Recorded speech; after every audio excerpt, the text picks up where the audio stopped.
사실 제가 막 엔잡러 막 이러다 보니까 사람들이 제가 되게 도전적인 사람으로 착각하고 계시는데 저 절대로 도전적인 사람이 아니고 진짜 안정을 추구하는 사람이에요. 그래서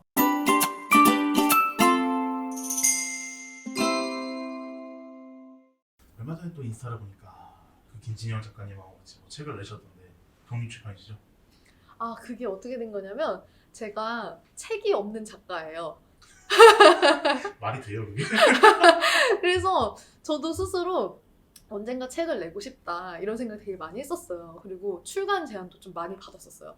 그런데 제가 내고 싶은 책이 약간 실용서도 있겠지만 좀 저는 에세이를 되게 내보고 싶었거든요. 그래서 약간 기다리고 있었어요. 나중에 이제 에세이를 낼 수 있을 때까지 좀 더 이제 실력을 쌓아서 이제 내 이야기들을 좀 해야 되겠다 이렇게 하면서 이제 저는 인스타그램에 계속 글을 올리고 있었죠. 근데 이제 열심히 제가 글을 올리다 보니까 점점 이제 좋아요 수가 처음에는 진짜 저 인스타그램 한 좋아요 수 3개에서 7개, 이러다 10개, 20개, 점점 이제 100개, 200개, 300개, 뭐 나중에 뭐 5, 600개 막 이렇게 되는 거예요. 막 800개까지 넘게.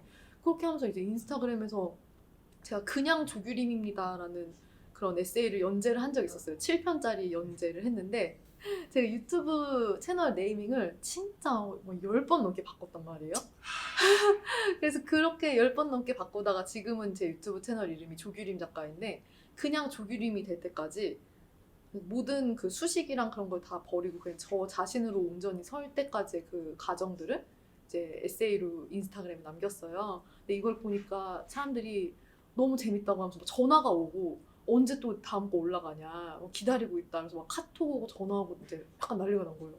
그래서 나는 그냥 이거 내 얘기 했을 뿐인데 원래 그동안은 제가 다른 거를 막 하려고 했거든요. 막 영화 리뷰하고 막 뭐 음식 리뷰하고 막 저 자신을 숨기고 다른 거를 이렇게 먼저 내밀어서 했었는데 이제 다 내려놓고 제 얘기를 하는 순간 갑자기 그때부터 저의 글을 많이 읽어주시는 분들이 많으면서 제가 이제 제 이름이 규림이니까 저희 독자분들이나 그 채널 구독자분들을 규독자라고 이렇게 애칭을 지어드렸거든요.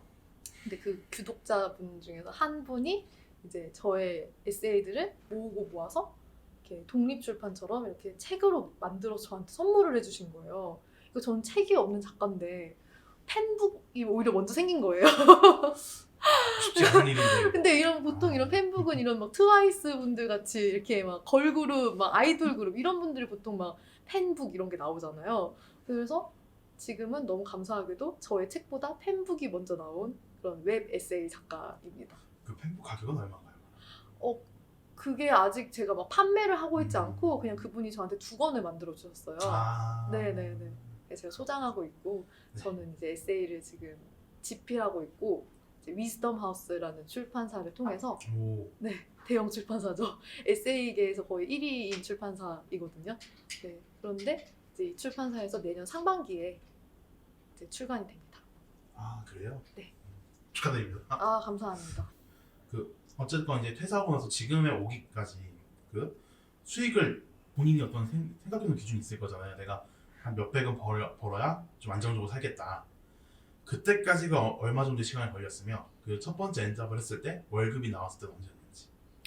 사실 제가 막 엔잡러 막 이러다 보니까 사람들이 제가 되게 도전적인 사람으로 착각하고 계시는데 저 절대로 도전적인 사람이 아니고 진짜 안정을 추구하는 사람이에요. 그래서 제가 이제 학과도 행정학과로 바꾸고 공무원을 준비를 했을 정도로 정말 저는 안정을 추구하는 사람인데 제가 이제 어느 날 진정한 안정이라는 거는 이제 좀 나의 전문성이나 어떤 역량들이 저의 진정한 안정을 만들어준다라는 것을 좀 깨닫게 되면서 이제 회사를 다니면서 저는 그러니까 제가 취업 컨설턴트로서 취업 아카데미에서 전임 강사로 근무를 하고 있었어요.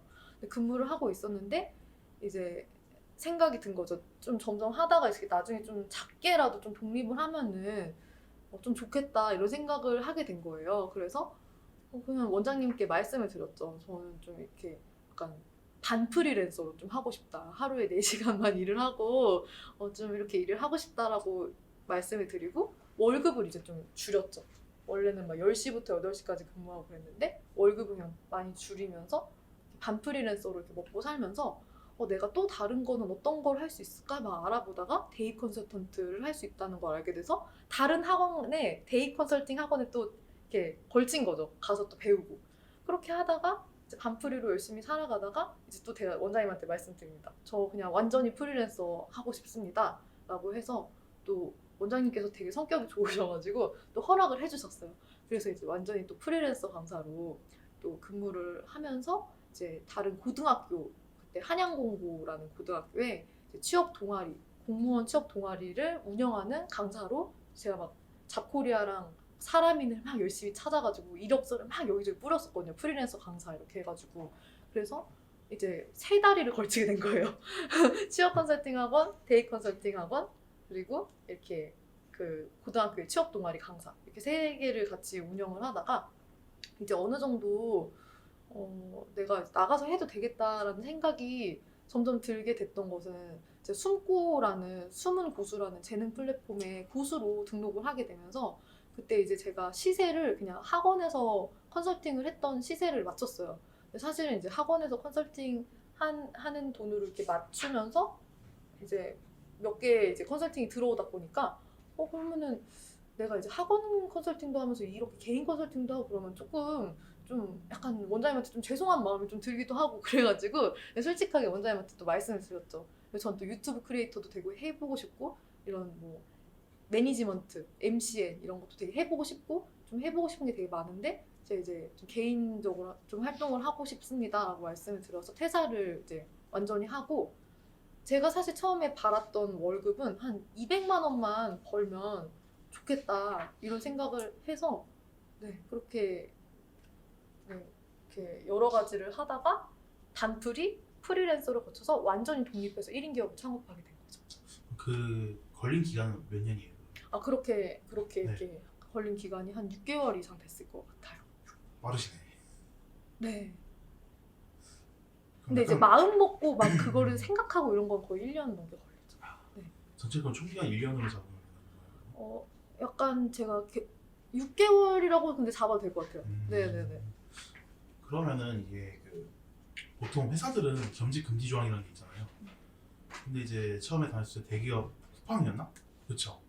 쿠팡 다니면서 그 일을 겸직했을 때 회사에서 허락을 해줬어요? 저는 쿠팡을 다니면서 겸직을 한 적은 사실 딱히 없었고 그때는 이제 제가 개인 브랜딩이라고 요즘엔 이제 퍼스널 브랜딩이라고 하시더라고요. 영어로 좀 있어 보이게. 근데 제가 이제 회사에 다닐 때는 네, 저 때는 개인 브랜딩이란 말이 이제 막 시작되고 외국에서부터 개인 브랜딩이란 말이 막 시작됐었어요. 그래서 개인 브랜딩이 뭐지? 저는 그때 되게 단순하게 내가 지금 쿠팡에서 식품 MD를 하고 있으니까 난 대한민국 최고의 식품 MD가 될 거야. 야, 뭐 약간 이런 느낌이 이제 개인 브랜딩이라고 생각을 했던 건데 사실 그 개인 브랜딩이 회사에서 하는 일이 이어져서 개인 브랜딩화가 되면 진짜 되게 좋은데 저는 지금 전혀 다른 분야로 개인 브랜딩이 되고 있는 거거든요. 뭐 에세이 작가라던가 크리에이터라던가 교육자라던가 그래서 그때는 이제 내가 나중에 어떤 걸로 나중에 쿠팡이라는 회사 계급을 떼고 그냥 당당히 그냥 저라는 사람으로 사회에 나갔을 때 어떻게 개인 브랜딩을 할 수 있을까라는 생각으로 독서 모임도 많이 다녔고 사실 그 당시엔 제가 딱히 겸직을 하진 않았고 그냥 사이드 프로젝트 요즘 말로 사이드 프로젝트라고 하더라고요. 그것도 제가 이제 사이드 프로젝트 처음 했을 때는 그런 말이 없었죠. 근데 제가 이제 아르바이트를 이렇게 매칭해주고 소개해주는 그런 일들을 조금 했었어요. 그래서 예전에 대학생 때부터 아르바이트를 많이 했어가지고 그때 아르바이트를 통해서 뭐 친구의 친구 이렇게 알게 된 어떤 분이 저에게 이제 싸이의 강남스타일이라는 노래, 뭐 젠틀맨 이런 노래가 그때 되게 선풍적인 인기를 끌었을 때 하이트 진로라는 그런 주류 회사에서 이제 강남역에 100명을 모아가지고 막 이렇게 오빤 강남스타일 막 이런 춤, 막 젠틀맨 막 이런 춤을 막 플래시몹으로 그 하이트 진로를 홍보하기 위해서 옆에 막 이제 소주 그 인형 쓴 분들도 막 계시고 이렇게 해서 플래시몹을 기획을 하셨는데 그거를 이제 광고 대행사에다가 맡긴 거죠. 근데 이 광고 대행사의 팀장님, 그러니까 마리 팀장님이 대표님이었어요.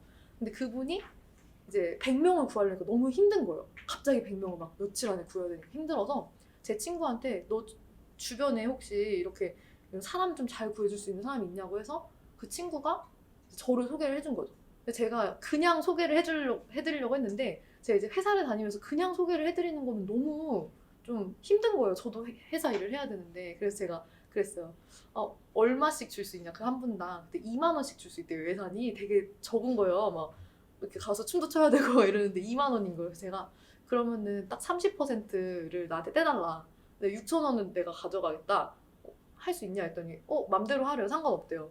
그래서 14,000원을 사람들한테 드리고 전 6,000원을 가져가고 뭐 이런 식으로 해서 100명을 한 며칠 만에 모았어요. 제가 인터넷 커뮤니티 글 쓰고 막 이거 하실 분. 근데 그 당시에 막 교촌치킨이 막 1인 1닭이 14,000원이어서 강남역에서 추억을 쌓고 이게 원래 되게 어떻게 보면은 막 춤도 좀 살짝 외워야 되고 막 강남역 가서 막이 싸이 그 얼굴에 탈을 쓰고 막 춤을 추는 게 되게 어떻게 보면 귀찮은 일일 수도 있는데 이거 제가 막 카피라이팅을 되게 지금에 와서 사람들이 또 이걸 카피라이팅 뭐 테크닉 막 이렇게 하던데 그냥 제가 막 그 싸이 노래 춤추면서 뭐 강남역에서 플래시몹 하면서 재밌게 추억도 쌓고 막 친구 뭐 연인 동아리 뭐 사람들 다 놀러 오세요. 그래서 놀자라는 개념을 바꾼 거예요. 일하는 개념이 아니라.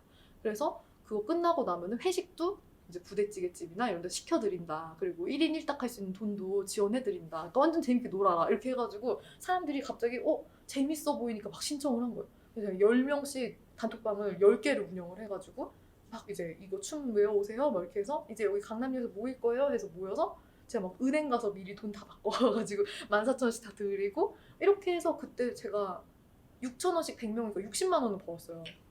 그래서 나름 재밌는 거예요. 그래서 그때 되게 지금 말로 사이드 프로젝트인데 그때는 그냥 뭐 그런 생각도 안 했죠. 이게 뭐 부업이란 생각도 안 했어요. 그래서 그냥 한번 해보고 되게 나에게 이렇게 사람들을 연결해주고 중개해주고 커뮤니케이션을 할 수 있는 강점이 있구나. 이런 좀 자신감을 얻었던 좋은 경험이라서 그 경험이 이어져서 강연 에이전시 대표의 경험으로 이어지게 되었습니다.